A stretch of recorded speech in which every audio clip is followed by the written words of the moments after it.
Wes Davis. Freelance photographer, Empire News Service, a CIA front in Vietnam and Asia.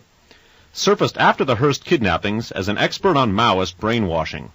Often quoting Joseph Romero inside San Quentin with self-criticism techniques as proof of Korean influence in Berkeley. His sanctimonious speeches ignore the billion-dollar investment in American prisons and hospitals, which funds research on behavior modification techniques, including psychosurgery, chemosurgery, the use of mind-altering drugs, electric shock, and electrode implants. The Vacaville Medical Facility, where SLA was nurtured, is notorious for such experimentations. Davis heads an organization called World Humanity Against Totalitarianism. This group helped set up the speeches of Reverend Sun Myung Moon, defender of Richard Nixon against impeachment. Reverend Moon is part of General Park's South Korean intelligence, CIA. Genuine Christians in South Korea are suspicious of him. Before continuing here, the pattern to note here, and as I think is probably already pretty clear to listeners, is that the people involved with the SLA were largely police agents, intelligence agents, or people who appeared to have been employed by a lot of these departments. There were many dupes involved, but not only the cast of characters, but the contradictory behavior, if one is to accept the SLA at face value, are one of the things to focus on here. Continuing with the cast of characters. Donald DeFreeze, alias Donald David DeFreeze, Don Sin-Q, DeFreeze, David Thomas, David Kennedy Robinson, Donald John DeFreeze, Donald DeFrez, John DeFriel, Stephen Robinson, Sin, Sin-Q, General Field Marshal Sin, SLA. Born in Cleveland, Ohio, oldest of 8 children. Beaten by father, forced to leave home at age 14, left Cleveland. Lived with Reverend W. Foster, Buffalo, New York. Became deeply religious. Arrested for robbing a parking meter, later for stealing a car and a weapon. Spent 2 years in a reformatory, surrounded by, quote, hell, loneliness, fear, hatred. Tried to keep out of fights and avoid homosexual advances. Married Glory Thomas, age 23, mother of 3 children. They had 3 more children. Marriage filled with rejection, disappointment. Tried to work and support Glory. Differences drove him to California. Began drinking, taking drugs, collecting weapons. Arrested on 9 separate occasions. Charges involved possession of bombs and explosives, knife, sawed-off shotguns, robbery, assault, possession of 200 firearms, grand larceny, kidnapping, and escaping arrest. From 1967 to 1969, worked as a police informer for the Los Angeles Police Department under Detective R.G. Farwell, Public Disorder Intelligence Unit. At the time, the LAPD was supplying weapons to black agents and hiring them to kill Black Panthers. DeFreeze worked with police agent provocateur Ron Karenga, head of the United Slaves Organization. Later, other members of Karenga's group were at Vacaville Medical Facility with DeFreeze. U.S. used the 7-headed cobra, later adopted by the SLA, for its symbol. Nothing in DeFreeze's background indicated a political consciousness while he worked as a police intelligence informer. In December 1967, DeFreeze led police to an apartment where a cache of 200 stolen weapons were found. On November 11, 1969, DeFreeze exchanged gunshots with a bank guard and wounded him, using a .32 caliber Beretta automatic pistol, one of the 200 stolen guns that the police had apparently allowed him to keep. In 1968, Glory DeFreeze wrote to the authorities following an arrest of her husband, reminding them that they had promised him protection from arrest while he worked for them. In 1969, DeFreeze subpoenaed District Attorney Evel Younger to testify in his behalf. Younger has always maintained close contact with LAPD's Criminal Conspiracy Section, CCS. During 1969, DeFreeze maintained a nice house only a few blocks from the Los Angeles airport, close to his death trap. He was in the business of pimping for black judges and airport officials, fixing them up with women. He drove around in a city truck during the day and gave the impression to one of his women that he was employed by the city. Late in 1969, DeFreeze's religious conscience began to bother him. Detective Farwell decided that he was no longer useful to the LAPD and, quote, cut him loose. In December 1969, DeFreeze was sent to Chino for, quote, psychiatric testing. From there, he was sent to Vacaville Medical Facility for a term of 6 to 14 years, where he was to undergo a drastic and ultimately fatal personality change. Dr. Frederick Hacker, an expert on, quote, terrorism, was assigned to Donald DeFries for psychiatric evaluation. He later became a consultant to Randolph Hearst after Patty was kidnapped. In 1970, DeFries wrote to Judge William L. Ritzie that he, quote, wanted to tell everything. Quote, I want to let you know what really happened and why. I am going to talk to you truthfully like I am talking to God. I will tell you things no one has ever known before. Judge Ritzie wasn't interested. In 1970, Colston Westbrook, who had been trained in the psychological warfare unit of the CIA, became the CIA control officer for DeFries and the group that was to become the SLA. Westbrook headed an experimental behavior modification unit called the Black Cultural Association, BCA, at Vacaville. DeFries assumed a militant anti-white cover while meeting with white agents who were brought into the prison system. While in prison, DeFries worked as a double agent for Westbrook and the CIA and for the California Department of Corrections and Bureau of Criminal Intelligence and Investigation.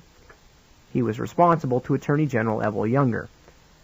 Westbrook, in charge of DeFries for 2 years, bragged about how he brought beautiful women into the groups. Quote, they accused me of taking sexy-looking black women wearing high miniskirts into the prison.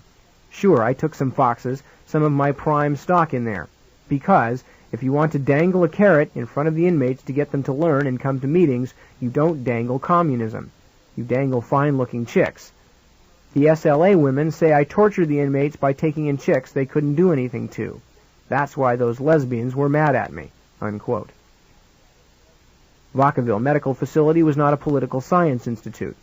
Colston Westbrook was not instructing inmates in, quote, communism for the CIA and Department of Corrections. For what purpose did Westbrook bait DeFries with his carrot stick technique and his, quote, prime stock? In December 1972, DeFries met Theo Wheeler, inmate, for 1 month. In December 1972, DeFries was transferred to Soledad Prison. He was placed in South Facility, set up for trusted inmates, and a holding section for informers. One inmate described DeFries' departure from Soledad. Quote, while Donald DeFries was here, I had a few conversations with him. I have always questioned his departure as being a simple walk away. I didn't come into contact with him personally until his last couple of weeks here. There weren't many who would associate with him. He tried to give the impression of being super cool, and he came across as cold. When I met him, he was working in the maintenance shop. I asked him if he was happy on his job, because if not, I might be able to find him something else. He replied that within a few days he was going to be assigned to work in the boiler room at the South Facility. I questioned that because he didn't have enough time here to be given that trust. I know cons that have been turned down for that position. He wouldn't comment. He only gave me a big smile. I should explain that no prisoners were kept at the South Facility at that time because it had no security. No gun towers were in operation, and there were no guards posted. A few prisoners with proven records of trust were taken from Central Facility to South Facility to perform certain duties.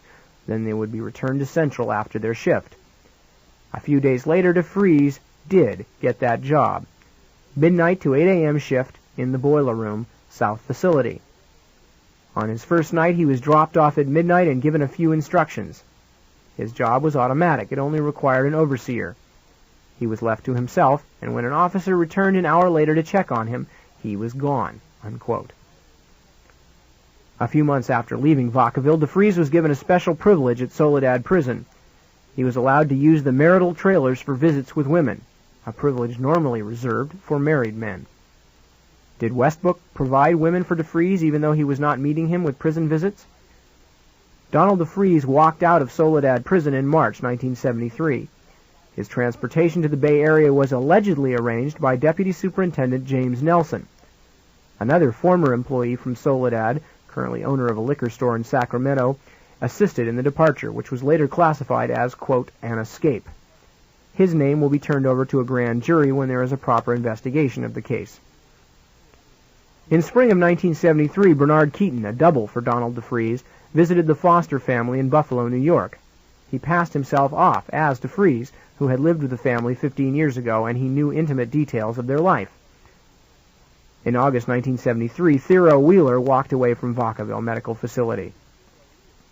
From August to October 1973, DeFries and Wheeler met, quote, at least 20 times with the SLA in Oakland. DeFries made his public appearance as General Field Marshal Sin Q of the SLA following the kidnapping of Patricia Hearst. In March 1974, DeFries publicly named Colston Westbrook, Chris Thompson, and Robin Steiner as CIA and FBI informers. On May 4, 1974, Donald Freed, writer, and Lake Headley, independent investigator, held a press conference in San Francisco. They presented 400 pages of documentation on DeFries' arrest records, the work of Colston Westbrook with the CCS and CII, Criminal Identification and Investigation, and evidence of links of the CIA to police departments. May 17, 1974, New York Times carried the story of DeFries and the Los Angeles Police Department. That same day, he was cremated by the Los Angeles Police Department. The LAPD did not notify DeFries' family of his death for 3 days. His remains were sent to Cleveland, Ohio, with the head and the fingers missing. Billions of dollars are spent confining, arresting, judging, punishing, altering, and experimenting upon men like DeFries.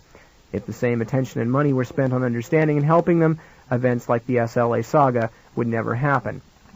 Needless to say, that's May's interpolation, and from time to time during this article, you will realize that these are opinions being stated, especially when they're not things that are specifically linked to the facts.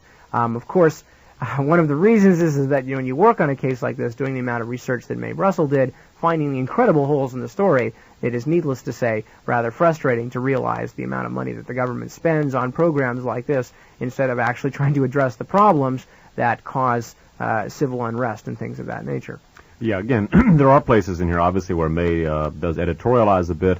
There are listeners or researchers that might take objection to that. Although I think from a stylistic standpoint, that could be criticized quite validly. The fact of the matter is that the substance of her research is beyond impeachment, and this is not only one of the most important pieces of political research ever done in this country, but as we'll see, if we examine the SLA, which took place in California under Governor Reagan, it's unnervingly prophetic and a harbinger of things to come under Ronald Reagan as president. Indeed, one of the important aspects of the article is it forecasts the sorts of events that we're seeing under Ronald Reagan and the restriction of liberties under Attorney General Meese, and we'll be coming to that a little later. About Donald DeFries, it's important to note that he worked with the very same criminal conspiracy section as Louis Tackwood, as Ron Karenga, and the others, that he grows out of this very same police intelligence and federal intelligence milieu and that we've looked at in the past, and particularly centered around the California prison system. Continuing with May's article, Why Was Patricia Hearst Kidnapped? Amanda de Normanville, former student of Berkeley School of Criminology, supposedly housed Donald DeFries after he left Soledad Prison. Again, DeFries was allowed special visits with women in marital trailers while in prison, a privilege allowed only to married men. Amanda visited DeFries in prison and was reported to be romantically involved with him. Prisons keep detailed records of visitors, but the police never went to Amanda's house in the Bay Area to search for DeFries after his escape. Joanne DeVito and ex-husband Joseph DeVito. Joanne was Russell Little's sister. She was interested in prisons and in Donald DeFries. The SLA house in Concord was rented by Mr. and Mrs. J. DeVoto, aliases for Russell Little and Nancy Ling Perry. Joseph DeVito was questioned by FBI agents in Isla Vista, California on March 26, 1974. Held for interstate flight from prosecution of a prior crime in Florida, nature of crime not stated. Dr. Marcus Foster, Superintendent, Oakland Unified School District. Fatally wounded November 6, 1973. Robert Blackburn, Deputy Superintendent, also critically wounded. Both men had moved from Philadelphia together in 1970. Oakland had put police in the schools as part of the federal government's push to solve social problems with law and order government. This and other measures became the excuse for Foster's murder. Willie Wolfe, who had no children, attended Oakland school board meetings and told prisoners in Vacaville that, quote, something had to be done to prevent Foster from implementing student identification programs, unquote. Colston Westbrook and other prison visitors aroused the anger of black inmates against Foster. 2 weeks before the killing, the American Nazi Party handed out leaflets in nearby San Leandro predicting the murder of a mixmaster school superintendent, unquote, and his white friend. Foster was shot with cyanide bullets and didn't stand a chance. Blackburn, the white man, was shot with ordinary bullets and lived. The quantity of cyanide in the bullets was not as important as the selective methods of kill versus survival. Foster's death was a blow to the black community, where he was needed and well-liked. The SLA surfaced immediately after the murder, taking credit for the assassination in the name of the Symbionese Liberation Army Western Regional Youth Unit, unquote. 2 black people were seen leaving the scene of the Foster murder. When Ramiro and Little were indicted for the crime, black makeup was found in their house. This makeup can be worn by whites emulating blacks. How many other whites in blackface are killing and kidnapping? Blaming blacks for white murders is consistent with a fascistic escalation of terror to speed up genocide. Dave Gunnell, Gunnell, in late 30s, older than other SLA members, lived with Jean Chan in a house on Chabot Road, Berkeley, called Peking House, which was a meeting place for the SLA. The name Peking House was played up by CIA agent Wes Davis as proof that Mao was behind the SLA. Gunnell sold Chinese food from a food stand on Bancroft Way, adjacent to the UC Berkeley campus, next to Fruity Rudy's stand, where Nancy Ling Perry worked. Gunnell claimed he did not know Nancy. Gunnell was a jazz musician, like Nancy's husband and Rudolph Henderson, alias Fruity Rudy. Chris Thompson, named by DeFries as CIA, was a frequent visitor at Peking House and a source of contact with Nancy Ling Perry, Camilla Hall, and Patricia Soltysik. Willie Wolfe, Russell Little, and Robin Steiner lived in Peking House. If Peking House were indeed a haven for radicals, if the SLA was visiting California prisons, and if Maoist doctrines were being taught at the house, the FBI and California police would have been well aware of the SLA members before Patty Hearst was kidnapped. Yet, in spite of the SLA's attempted infiltration of every radical group in the area, their weekend target practice at gun clubs and the assortment of guns registered in their names, the residents of Peking House were quite inconspicuous as far as the police were concerned. Gunnell was not into politics, unquote. Camilla Hall, alias Gabby. Daughter of Lutheran minister Reverend D.G. Hall, graduate of University of Minnesota, excelled in English and art. Social worker for 3 years before moving to California. Shared apartment with Patricia Soltysik, wrote poetry for her, named her Ms. Moon, unquote. Authentic Berkeley artist, sensitive, gentle, into ecology and the women's movement. Not into radical politics, drawn into SLA with Patricia Soltysik to lend authenticity to cover story that SLA was a group of Berkeley hippie radicals. Traveled in Spain in 1972. What other countries? Worked as a groundskeeper for the regional parks, fired in fall 1973. Disappeared in December of 1973, a month after SLA claimed credit for murder of Dr. Foster.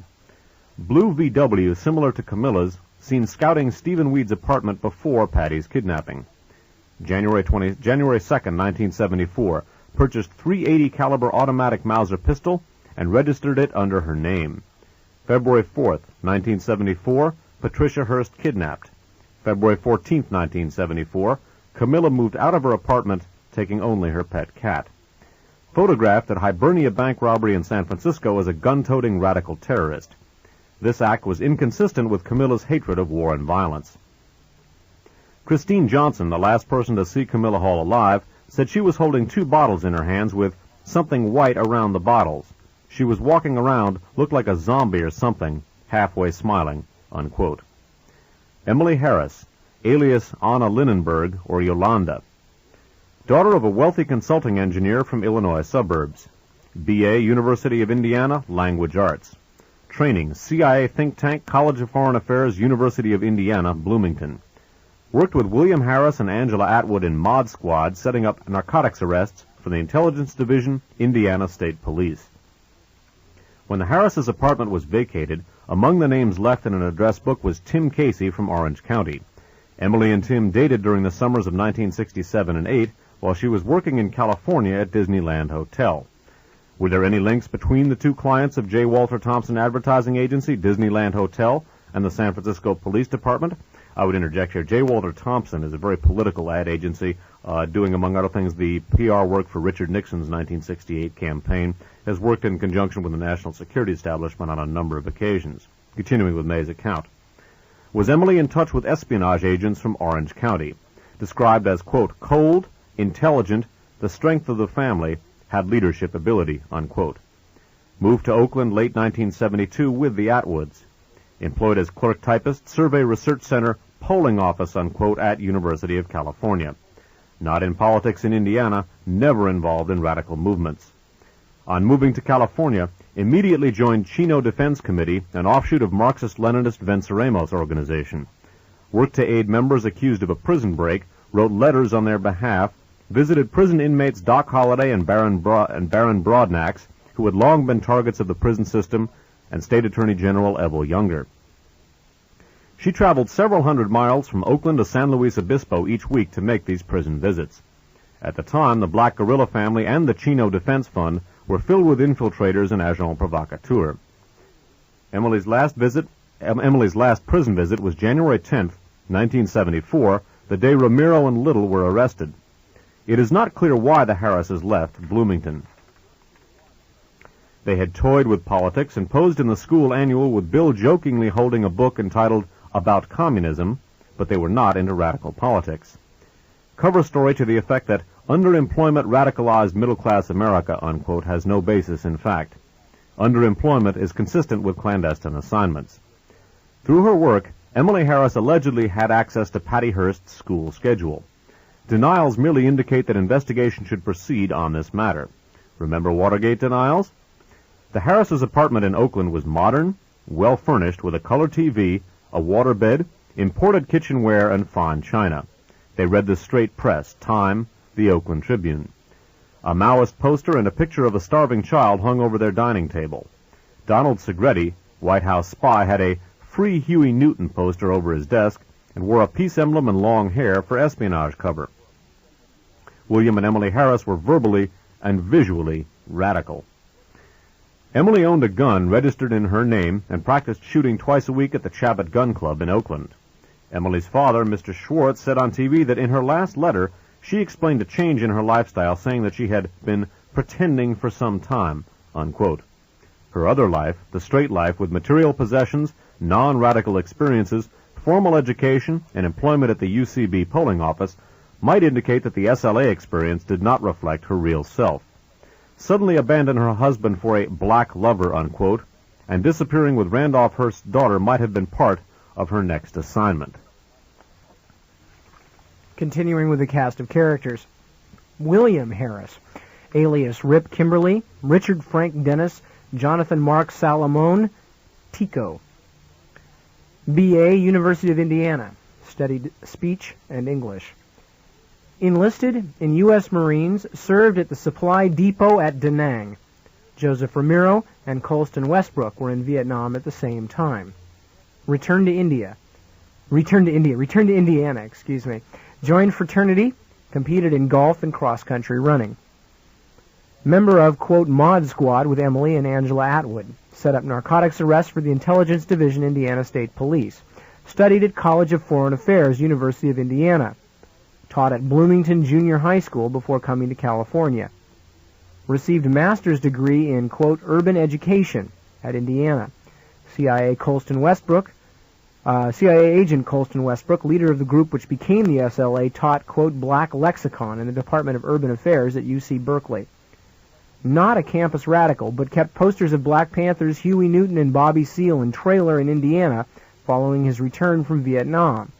Later, the SLA headquarters contained a map of Huey Newton's apartment, and his name was listed as a possible death target. In California, worked as a truck driver for post office. Postal helmet discovered November 10, 1973, following the arrest of Ramiro and Little at Sutherland Courthouse in Concord. Harris could have been identified by police at that time, before the Hearst kidnapping. November 1973, purchased 9mm Mauser pistol registered in his own name. Joined Chabot Gun Club in Oakland and practiced twice a week. Associated with, but not active in, Vietnam Veterans Against the War, a heavily infiltrated organization. rented SLA safe house in December 1973 that would be filled with propaganda which would later be used by Attorney General William Saxby for future political terrorism and repression. Driver's license from Rhode Island. Never explained when or why Harris was in Rhode Island. Mayor Alioto, that's of course Mayor Joseph Alioto of San Francisco, Mayor Alioto claimed Emily and William Harris intended to kidnap his grandchildren. Considering the Harris's provocateur role in Alioto's election campaign for governor, it is possible that they obliged him by making themselves conspicuous in his neighborhood without being arrested by police. Caused an altercation at Mel's Sporting Goods store, Inglewood, that would be the signal for the prearranged murder of 6 SLA members.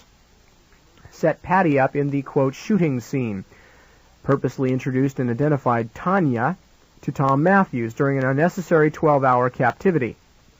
Supervised her so-called, quote, confession to Matthews, framing her so that 22 charges would be brought against her. Harris's military ID was found in the death house on 54th Street in Los Angeles. It was not explained why a radical revolutionary terrorist was still using his military ID.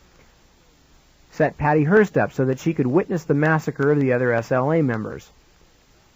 June 7, 1974, released another SLA communique, hardly the rhetoric of George Jackson, Malcolm X, Chairman Mao, or Martin Luther King. The man with a BA in English and a master's degree produced a provocative, foul-mouthed public display that could only harm legitimate protest. Harris is probably currently hiding in a CIA safe house ranch, preparing for his next outrageous actions. While the Harrises acted as provocateurs and set Patty Hearst up, they themselves are not wanted for anything. Quote, the Harrises are less militant than their 6 SLA comrades. So far, the Harrises were not overtly involved in any of these incidents, unquote. So says Charles Bates, Chief of FBI, San Francisco. Quote, I feel that Bill and Emily Harris have lost touch with the masses. They have become isolated. The SLA is not an organized group that plans its actions, as far as I can see. My political friends and comrades think the SLA has a superfly mentality. They line their pockets with the bank robbery money and accomplish nothing but spreading of fear, unquote. That's attributed to Bill Brennan, former roommate of Joseph Ramiro. Were Emily or William Harris ever in touch with the masses? Or was their role as police agents to do exactly as they were told? Ron Karenga, black leader of the U.S. United Slaves Organization. In December 1967, Detective Sergeant R. Farwell recruited Donald DeFreeze to work for the Public Disorder Intelligence Unit of the CCS, Criminal Conspiracy Section, LAPD. Its purpose was to monitor black political activities in California. Karenga worked with DeFreeze and the LAPD as part of a blank unit, and that's a blank rather than the word there, running guns to various black militant groups, hoping to set off a gang war between the Black Panthers and the U.S. organization. U.S. member Melvin Cotton Smith helped set up Black Panther busts for the police. The Steiner brothers, working with Karenga and the LAPD, killed Panther leaders John Huggins and Alprentice Bunchy Carter at UCLA. Members of Karenga's group were at Vacaville with DeFreeze. In April 1974, the Steiner brothers were allowed to walk away from San Quentin as Theodore Wheeler walked away from Vacaville and DeFreeze walked out of Soledad a year earlier. The Steiner brothers seem to have disappeared without a trace. Where are they now? Did they play any role in setting up their former comrade informer, DeFreeze, back home in Los Angeles? Bernard Keaton, double for Donald DeFreeze. Surfaced in spring 1973 after DeFreeze walked away from Soledad. Claimed to be Donald DeFreeze. Moved in with Reverend W. Foster and family in Buffalo.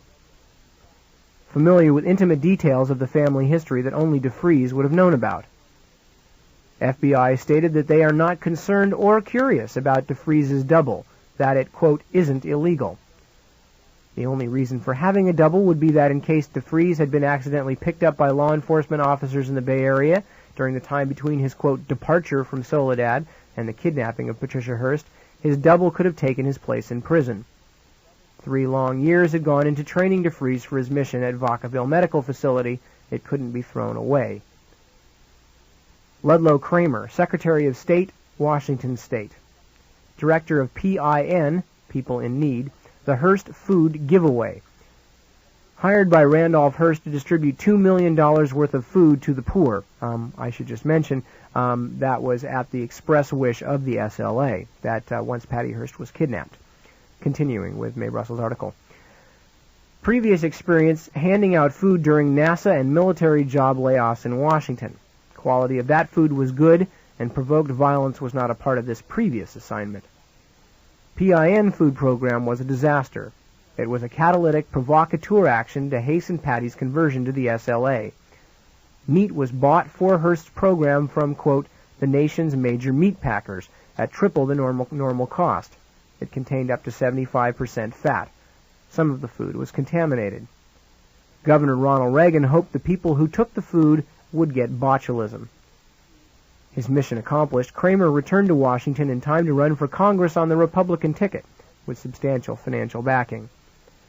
Kramer pushed for, quote, vote by voice print by 1984, identification of every adult by voice and Social Security number. During this time, March 1974, Congress passed a bill to pay $10 million to 5 chicken growers from the South. Their chicken feed was poisoned, somehow, with dieldrin, a cancer-inducing insecticide. Nobody knows how it got into the chicken feed. Millions of poisoned chickens had already been delivered to poor school lunch programs in Chicago and Detroit.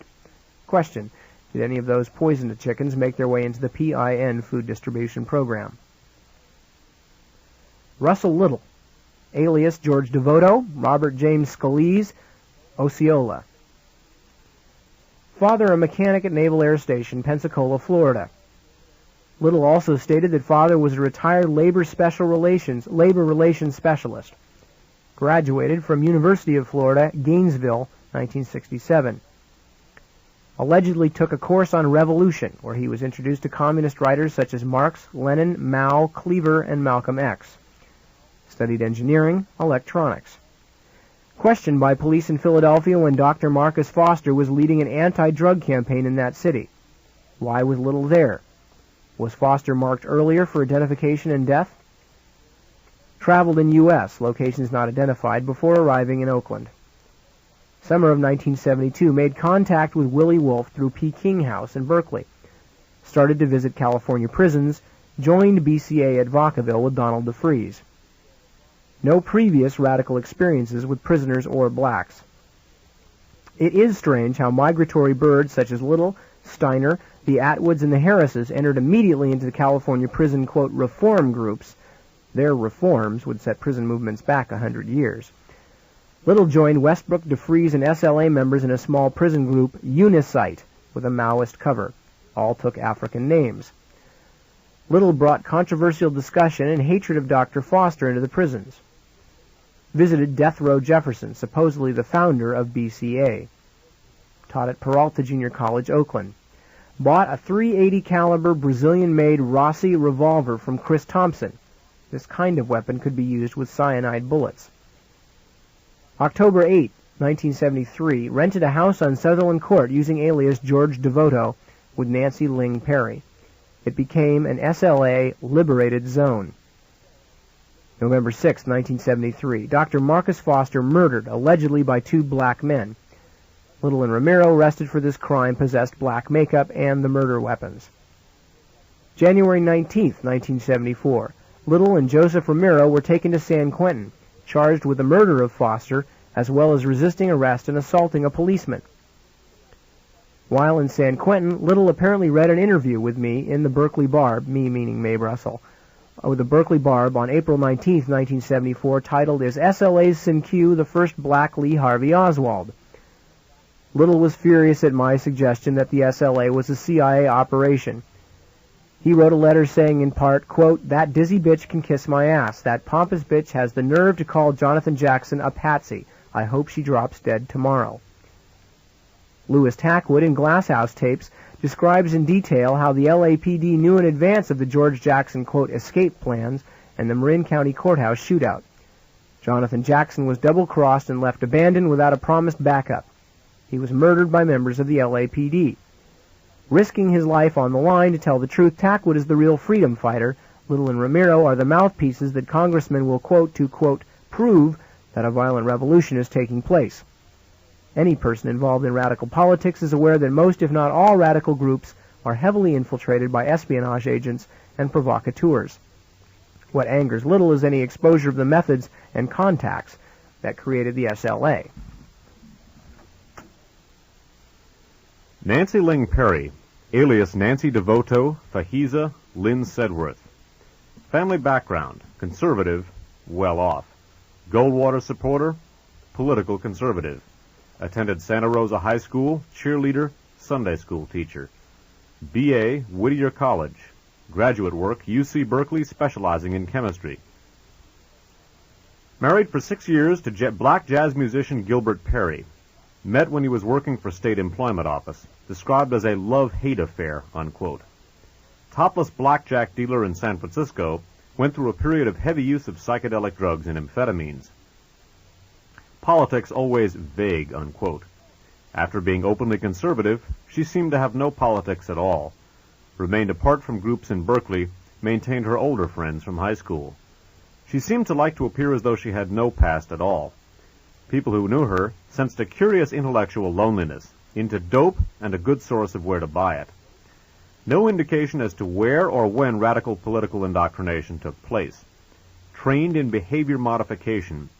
Sold fruit juice at Fruity Rudy's stand on Bancroft Way near UC Berkeley campus.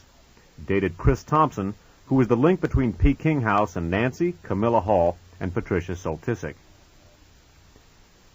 Began visiting prisoners. Cover story was an interest in prison reform, unquote. She and Emily Harris appear to have been given special privileges in that they were permitted to visit more than one prisoner at a time. Were SLA members given special treatment? Nancy wrote "Death to the Pigs" inside Fruity Rudy's stand, just as the same slogan was written on the walls of Sharon Tate's home to make police think that blacks committed the murders.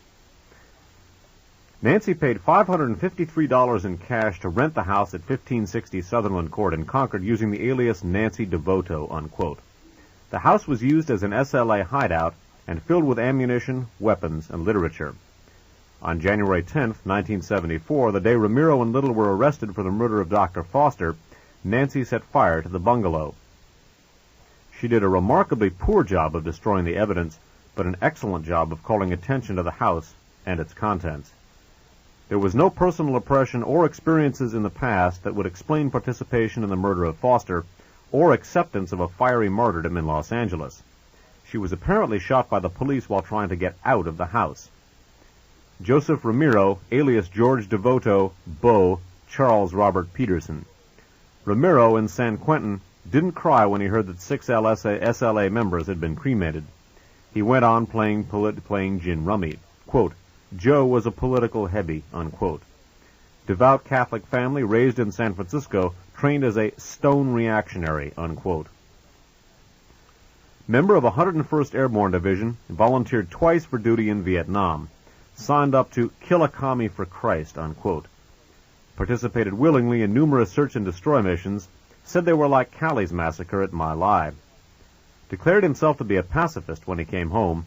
This would be inconsistent with his alleged murder of Dr. Foster and the subsequent death warrants issued by the SLA. By January of 1969, Ramiro allegedly started to take a lot of drugs. He claimed he couldn't get outside my house without being completely drugged out of my head, unquote.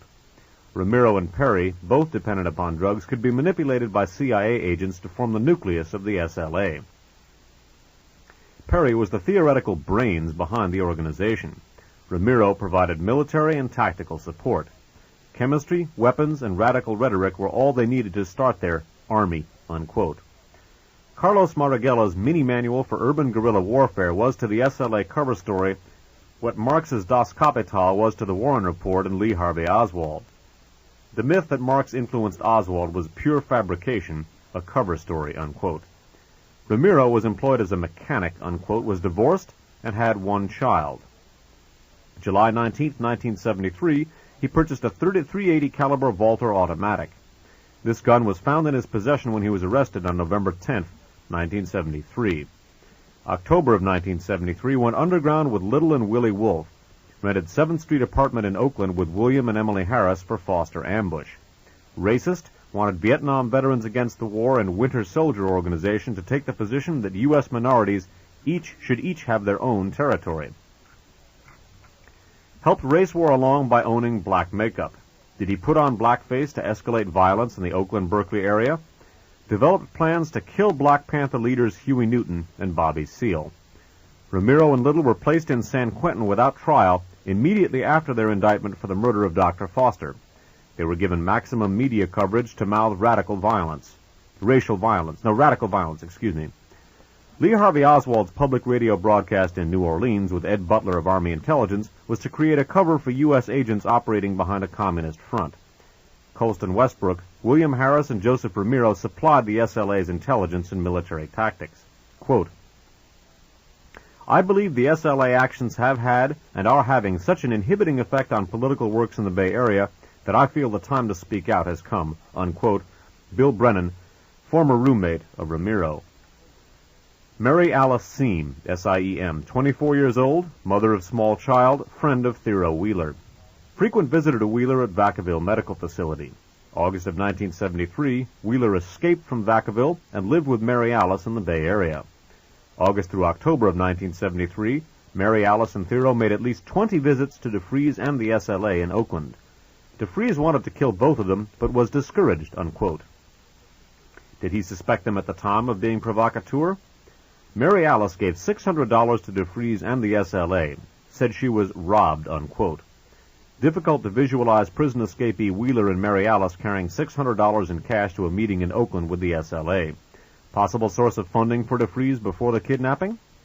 Visitors to prisons are carefully identified, yet police didn't seek or locate Wheeler at Mary's home in the Bay Area, or hold Mary for harboring an escape. Patricia Soltysik, alias Ms. Moon, Zoya, Ms. Moon Monique Ehrlich. Born in Goleta, Santa Barbara County, daughter of a pharmacist. Outstanding student, came to Berkeley in 1968, attended UC Berkeley. Worked as a part-time janitor at the Berkeley Public Library.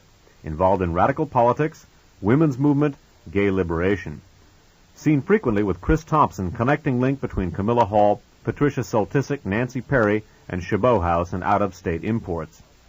These three women lent authenticity to the Berkeley image of the SLA. Ms. Moon and Camilla were sensitive poets, artists, and sometime lesbians. Ms. Moon participated in the BCA at Vacaville Medical Facility. She worked with Donald DeFries. After DeFries walked out of Soledad, he lived with Ms. Moon. Ms. Moon had access to the Berkeley Library, allegedly where Sing-Q found source material for SLA rhetoric. SLA tapes and written messages sound more like E. Howard Hunt than George Jackson or Sing-Q, the historical slave leader. July 27, 1973, purchased 12-gauge sawed-off Mossberg shotgun under name Ms. Moon Monique Ehrlich. Changed housing from September to December 1973. Missing during time Dr. Foster was murdered. Identification in library books checked out in her name found at SLA House on Sutherland Court, January 27, 1974, 3 weeks before Hearst kidnapping. Vanished from apartment by January 1974. Photographed in Hibernia bank robbery, San Francisco. Cremated in Los Angeles, May 17, 1974. Robin Steiner, 1970, met Russell Little at University of Florida. No political awareness, interest in blacks or prisoners, not an activist. Drove to California with Little in July 1972. Steiner and Little moved into commune Peking House, where Little met William Wolfe and would join Westbrook and DeFries at the Vacaville Medical Facility. Entered the prison as a tutor to blacks, previous training non-existent. Worked at Lucky's Market, Oakland. Broke up with Little, left California, returned to Florida in December 1973, and went back to school. Named by DeFries as an FBI informer. Protected from questioning by U.S. Attorney and grand jury, San Francisco police interviewed her in Florida. Lives in constant fear, quote, doesn't know who her friends are, so the tables are turned.